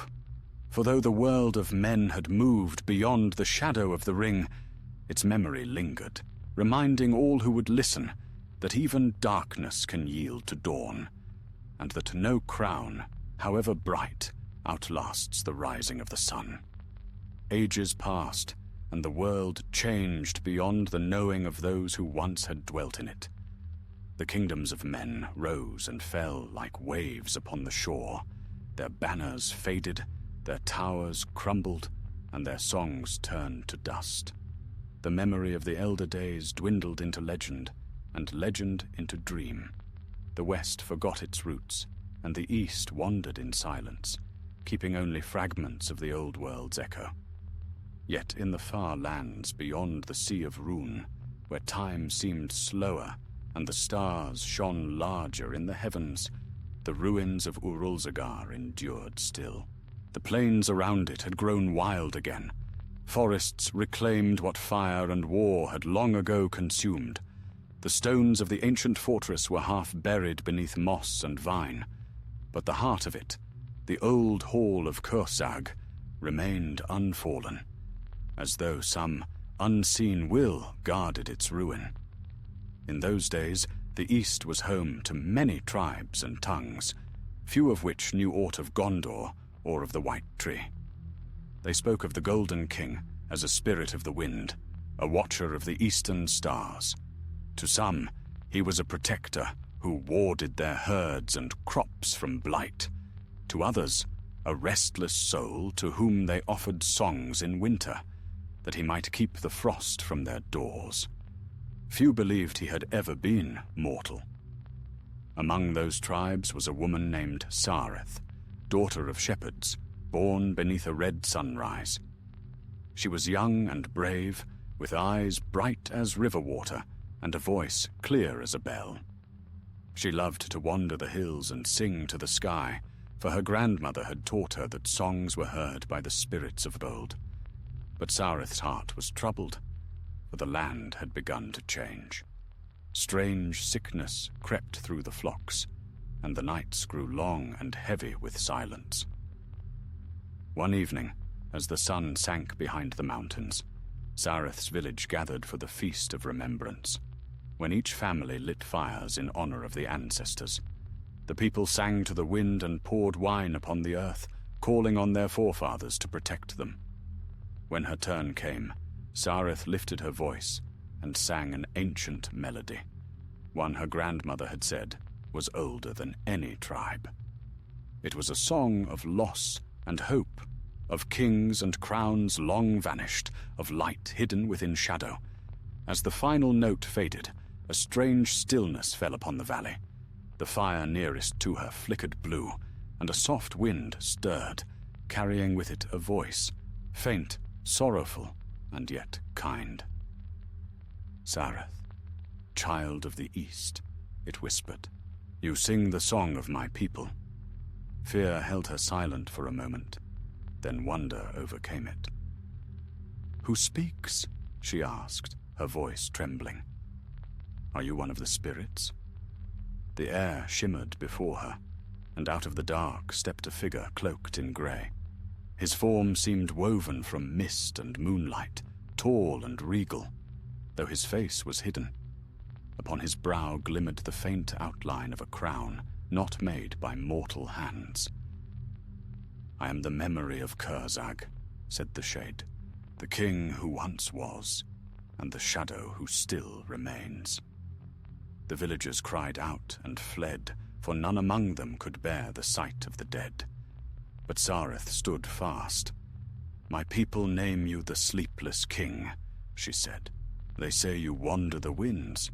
Why do you come to me?" The wraith's voice was like the sighing of distant seas. "Because the world is changing again. The ages of men turn endlessly, and pride grows anew. The West forgets its warnings, and the East forgets its sorrow. You are one who remembers the old songs, though you know not their meaning. I come to you, Sareth of the East, for memory must not fade." "What would you have me do?" she asked. He looked toward the horizon, where the first stars glimmered. "There lies a new darkness, not of Sauron, nor of anyone will, but of forgetting. When memory dies, evil may return unchallenged, wearing the face of peace. You must carry the old songs westward, to the lands where the towers once gleamed. The tale of the Nine, of the rings, of the folly of kings, these must not be lost, for they are the mirror of all who would rule the world." Sareth bowed her head, though her heart quailed. "I am no queen, nor scholar. Why me?" "Because you still listen," said Curzag. "Because you have not ceased to wonder."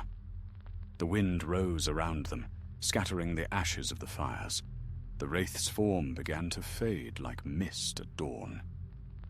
"Go," he said, his voice growing distant. "Go, and sing the truth of what was.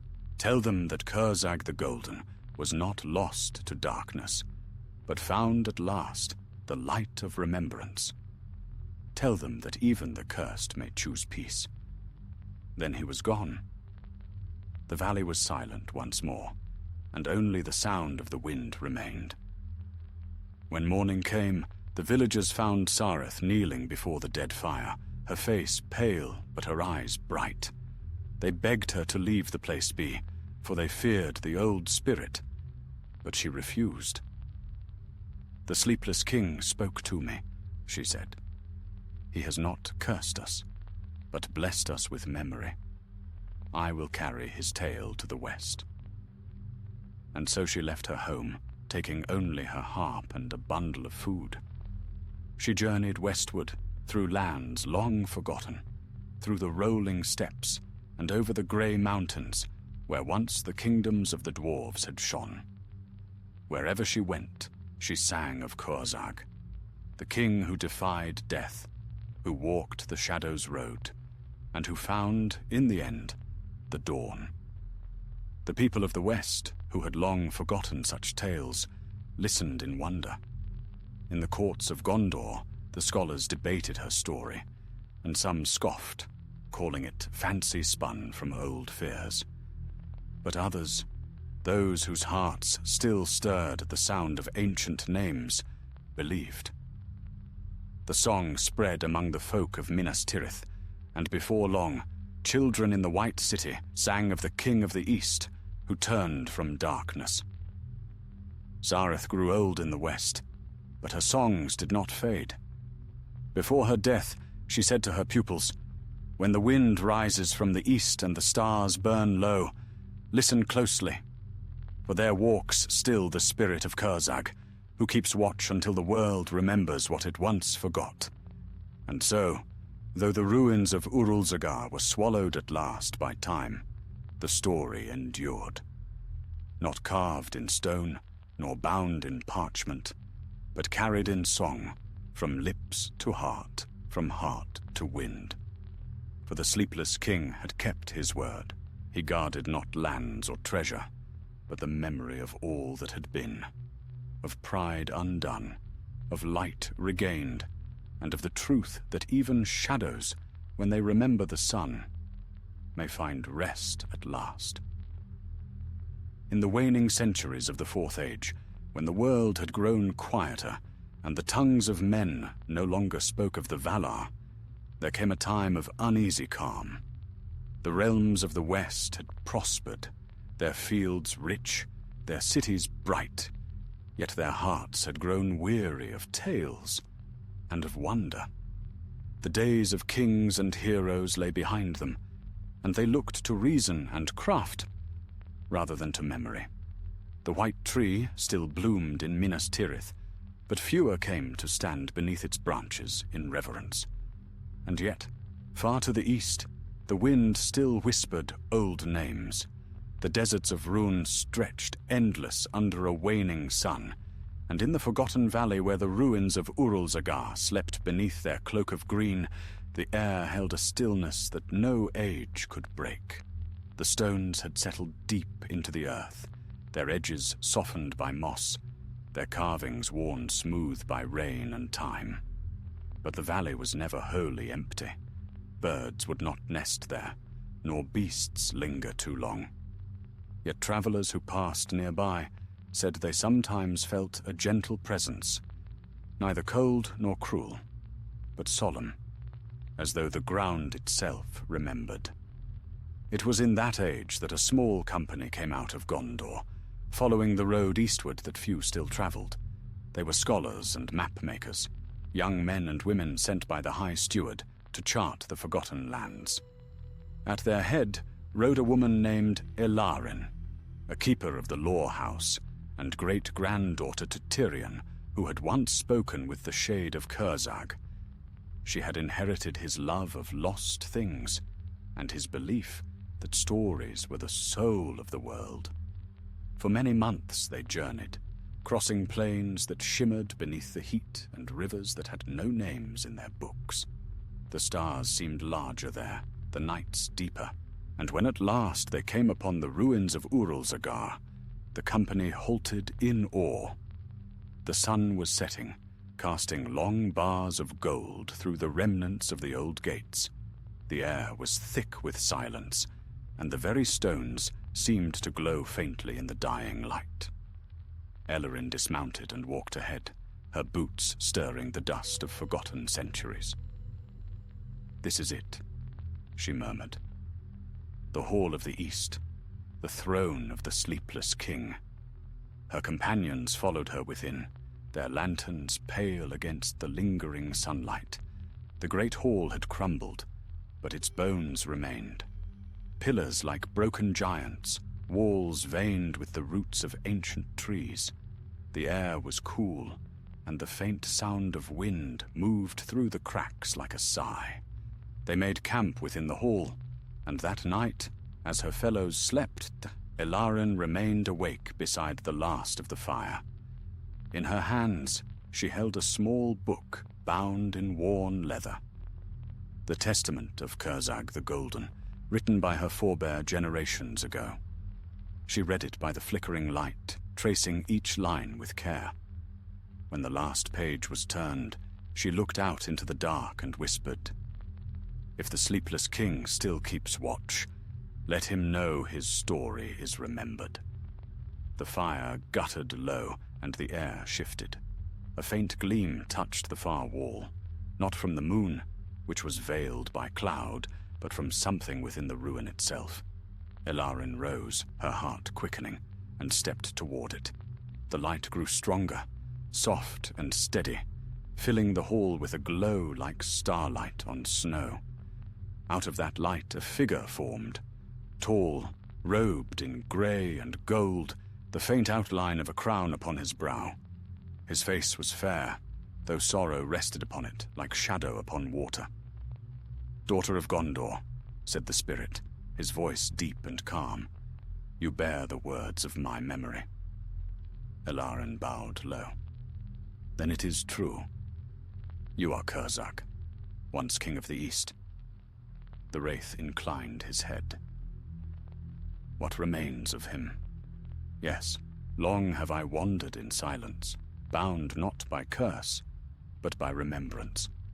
Few have come to this place who still believe in the power of memory."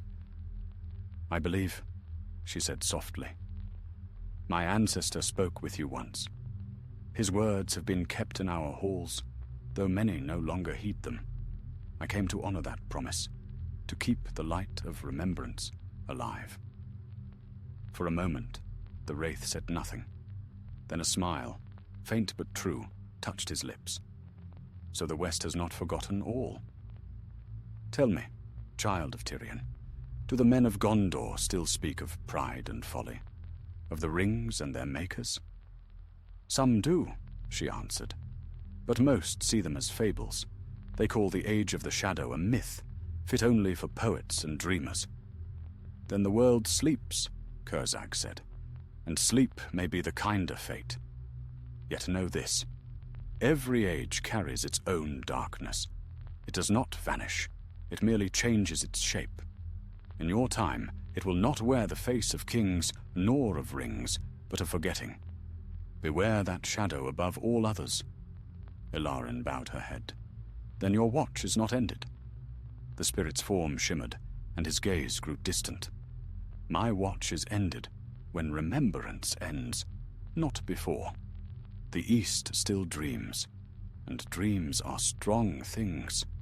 But your people must dream as well, lest all that was once bright fade utterly." He looked toward the dawn, which was beginning to pale through the broken archways. "I have waited long for this hour. Once I feared death and sought eternity, but now eternity is the weight I long to lay down. Tell your people that Curzag the Golden goes at last to his rest. The wind of the East shall carry his name no longer as warning, but as peace." Ilarin felt tears rise to her eyes. "Then you will depart?" The wraith turned his gaze upon her, kind and sorrowful. "Not depart. Become what I was always meant to be, a memory set free." The light around him brightened until she could see nothing else. It filled the hall and spilled through every crack and crevice, bathing the ruins in gold. The air grew warm, and for a moment she thought she heard voices, the laughter of long-dead men, the ringing of steel, the murmur of forgotten songs. Then the light faded, and Curzag was gone. Only the wind remained, soft and steady, whispering through the stone. Ilarin stood alone in the quiet, her heart full of both sorrow and wonder. She gathered her things and returned to her camp, but before leaving the ruins, she placed the book of her forebear upon the dais where Curzag's throne had once stood. She left it there, open to the last page, where these words were written: The crown that feared the dawn has found its peace in morning light. When she and her company departed, the sun was rising, clear and golden, and the ruins of Urul-Zagar gleamed as though they had been newly built. In the centuries that followed, the valley became a place of quiet pilgrimage. Travelers from the east and west alike came to stand among the stones, not in fear, but in reverence. They brought no offerings but silence, and when the wind rose, they listened, for some said that even now, faint and far, the air still carried a voice, the echo of a king who had learned that no crown endures save the light of remembrance. And thus, in peace, ended the long tale of Kurzag the Golden, Nazgûl older than the crown, king once and wraith thereafter, who found at last the mercy of the